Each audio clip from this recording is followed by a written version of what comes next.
They are destroying Black history right now.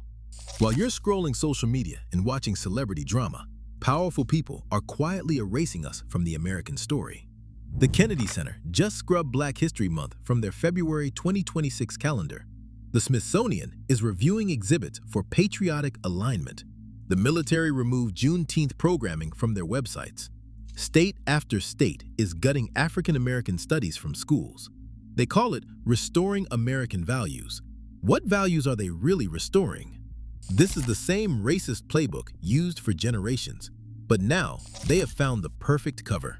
Let empty calendars replace outright bans. Let parental right replace censorship. Let budget cuts replace literacy laws. If this can happen on the 100th anniversary of Black History Month, in broad daylight, at the most prestigious cultural institutions in America, then Black history is not just being rewritten, it is being surgically removed from American life, and they are counting on your silence to finish the job. Picture the scene at the Kennedy Center in Washington, D.C., February 1st, 2026, 100 years since Carter Woodson created Negro History Week. The marble halls should be filled with celebration. The theaters should showcase Black excellence. The calendar should overflow with programs honoring our heritage. Instead, you find almost nothing. A few token events scattered across the month, generic programming that could happen any February. The center that calls itself America's living memorial to President Kennedy, the man who started the civil rights legislation, has essentially abandoned Black History Month on its centennial anniversary. But this is just the warning shot. The Kennedy Center decision did not happen in a vacuum. It is part of a coordinated strategy that has been rolling out across federal agencies, museums, schools, and cultural institutions since 2025. The new administration came in with what they called patriotic mandates for all federally funded organizations. Museums had to review their exhibits. Schools had to audit their curricula. Military bases had to evaluate their diversity programming. On paper, it looked like routine policy review. In practice, it became a systematic purge of Black historical content. Here is how they did it. First, they targeted the newest programs. Juneteenth celebrations that started after 2020 suddenly lost federal funding. Diversity training programs in government agencies got labeled divisive and eliminated. The AP African American Studies course, which took decades to develop, was stripped of content about systemic racism, modern civil rights movements, and contemporary Black intellectual thought. They left behind a sanitized version focused only on slavery, early civil rights, and individual achievement stories that do not challenge white comfort. And this is exactly how they get away with it. By the way, if you want more hidden stories like this, subscribe to Black Stories Untold. Now, back to what happened next. Then they moved to established institutions. The Smithsonian's National Museum of African American History received new interpretive guidelines that emphasized shared American values over racial grievance narratives. Translation: stop talking about how racism actually worked and focus on feel-good stories about Black people who succeeded despite it. The National Park Service quietly changed fee policies so that Martin Luther King Day and Juneteenth no longer guaranteed free admission to historic sites. Small change, huge symbol. Even honoring our heroes costs extra now. The military purge was swift and silent. Base commanders received memos to remove non-essential diversity programming from their websites and community calendars. Buffalo Soldiers exhibits came down for renovation and never went back up. Black History Month programming on military social media accounts dropped to almost nothing. When pressed, officials claimed budget constraints and refocusing on core mission readiness. But somehow, they found money for more Confederate memorial maintenance. State education departments followed the federal lead. Florida had already been cutting African American content from textbooks since 2023. But now, states like Texas, Georgia, and South Carolina joined the effort. They did not ban Black History Month outright. That would be too obvious. Instead, they issued curriculum-focused guidelines that prioritized foundational American principles and patriotic education. Teachers could still mention Black history, but they had to frame it within America's journey toward equality, rather than ongoing struggles with racism. The genius of this strategy is its surgical precision. They left the symbolic shell while removing the substance underneath. Schools still have Black History Month assemblies, but they feature sanitized stories about Rosa Parks being tired instead of strategic resistance movements. Museums still have Black history exhibits, but they emphasize individual triumph over systemic oppression. The Kennedy Center still has some Black performers in February, but not programs that specifically examine Black historical experience or contemporary civil rights issues. This is not accidental. This is not budget cuts. This is not neutral policy. When you systematically remove Black historical content from federal institutions during the 100th anniversary of Black History Month, that is deliberate erasure. When you do it simultaneously across multiple agencies while claiming patriotic restoration, that reveals coordination. When you specifically target content that connects historical racism to modern inequality, that shows intent to control the narrative. The pattern becomes clear when you see who benefited from these changes. Private educational companies that specialize in patriotic curricula received massive federal contracts to replace diversity training programs. Conservative think tanks got grants to develop new museum interpretive materials.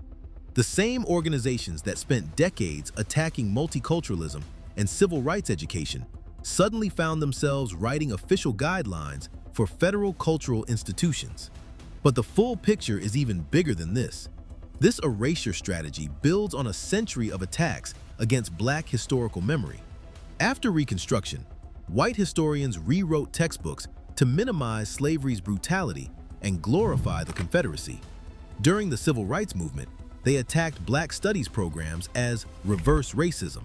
In the 1990s, they fought against including slavery in museum exhibits and national memorials. Every generation, the method changes, but the goal remains the same: control how America remembers its relationship with Black people. What makes the current moment different is the scale and sophistication. Previous erasure efforts targeted specific programs or regions. This campaign operates simultaneously across federal agencies, state governments, educational institutions, and cultural organizations. Previous efforts were openly racist and generated resistance. This campaign uses colorblind language about unity and shared values that makes opposition seem divisive. The 2026 Kennedy Center calendar represents the perfect example of modern erasure technique. No administrator had to write a memo saying, "Cancel Black History Month." Instead, budget meetings discussed streamlining programming. Scheduling committees emphasized broader audience appeal. Marketing departments wanted less controversial February content. Each decision sounded reasonable in isolation. Together, they eliminated substantive Black historical programming from America's premier cultural institution during the most significant anniversary in Black History Month's existence. And this is where everything connects. The people orchestrating this erasure understand that controlling historical memory shapes political reality. If Americans learned that racism was systematic, government-sponsored, and economically profitable, they might support systematic government solutions like reparations, education equity, or criminal justice reform. If Americans only learn that racism was individual prejudice overcome by legal progress, they will oppose unnecessary programs that address ongoing racial inequality. The Kennedy Center calendar is not about February programming.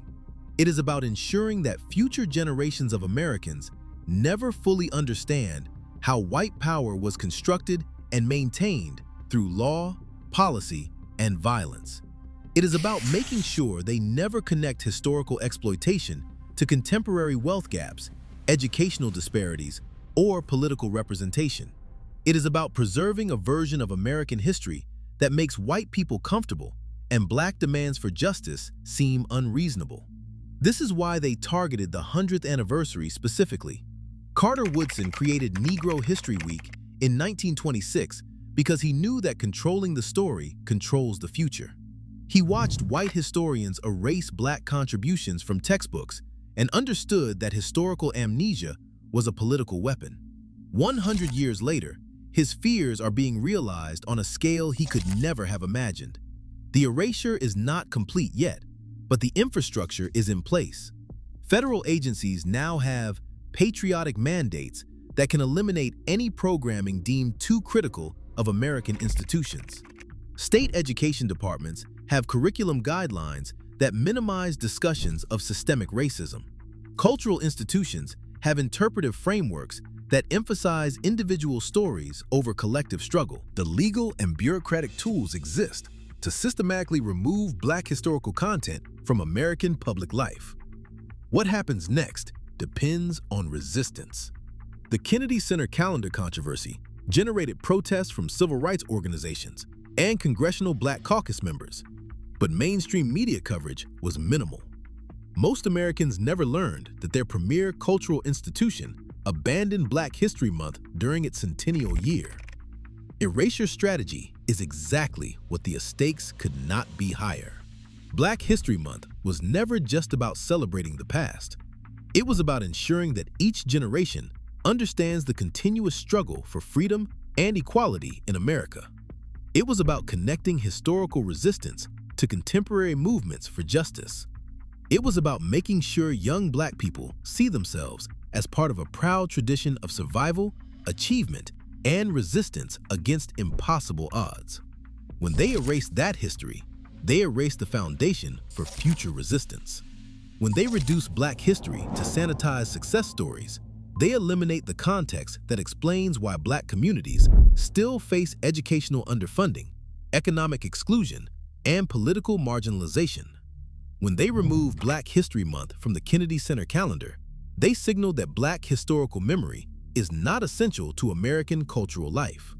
The 100th anniversary of Black History Month should have been a national celebration. Instead, it became a test of whether America would honor or abandon Carter Woodson's vision. The Kennedy Center failed that test. The Smithsonian compromised. The military went silent.